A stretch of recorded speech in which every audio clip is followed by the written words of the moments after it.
summit downtown that RDG presented about being a bike-friendly community, and she was all over telling their engineers, this is what we want. We want to promote our, as a member of the Des Moines Metro, as a member of Dallas County, and as one of the fastest growing counties in the United States, we want to be designated as bike-friendly, and this is an obstacle to that.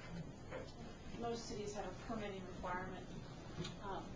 Scott, you just got a permit for ride of silence. Correct. Did they require insurance? Did not.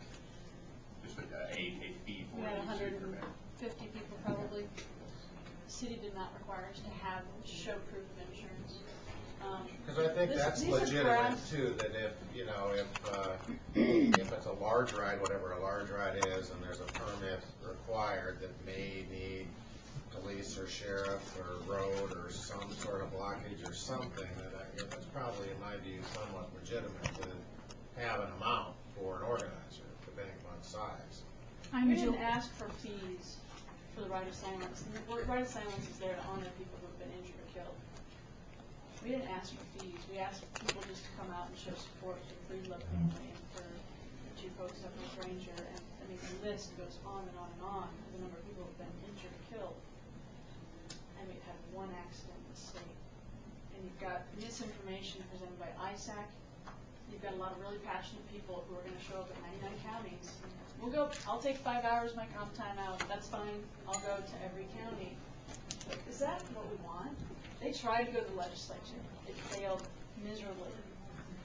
Go back to the legislature. Let's not do it every night, every county. That's ridiculous. And we're going to go, and every county is going to be sitting here in the same situation going, got lots of questions, so am I going to have to go back to Dallas County 3 or 4 times? Winneshiek County 3 or 4 times? It just doesn't seem logical. I'm Julie Engeman, 2617 Northwood Drive, Ames, Iowa. I organized the Ride of Silence in Ames, Iowa. I jumped through all the hoops with the city. We did have police help at certain intersections. They did an excellent job. We had almost 100 riders show up. We were charged nothing by the city. We did have the people sign a waiver. We passed it around at the start. And it went off without a hitch, no one had any accidents. And if they had, they were liable to themselves. My question is today, as I'm sitting here, why do trails keep coming up when we're talking about roads? Why? Trail. We're talking about roads. When I go out and ride my bike, and we ride at least 100 miles a week, when I get off work, we take off and ride 25 miles. Wednesday nights, we have 30, 40 riders in our group. Is that an organized ride? We're just showing up, meeting up with friends to get our miles in. Why do we ride the roads, not trails? Because I cannot train on a flat trail for RAGBRAI. RAGBRAI is supposed to be hilly this year. I have to go out and ride hills. I can't go ride 400 or 500 miles in a week if I haven't been out and ridden some hills. Trails are typically protected by tree limbs and trees and bushes from wind. Wind is going to be out there when I'm riding on RAGBRAI. I have to have that obstacle to make myself a stronger rider.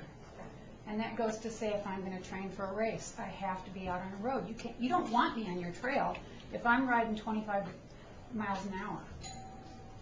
And you have to be fast if you're going to be a racer.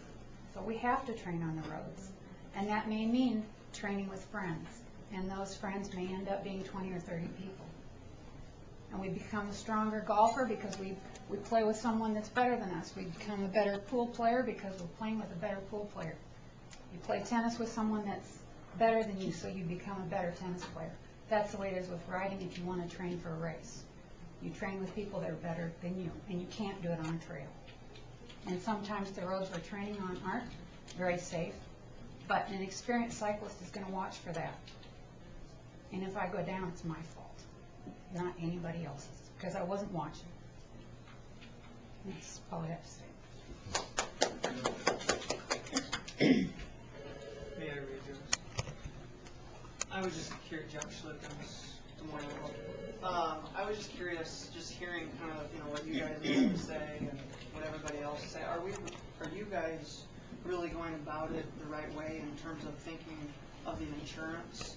I mean, I keep kind of thinking in the back of my head, RAGBRAI has insurance. As an event promoter, through my organization, we have insurance, and they require that of the race itself. But the county still got sued.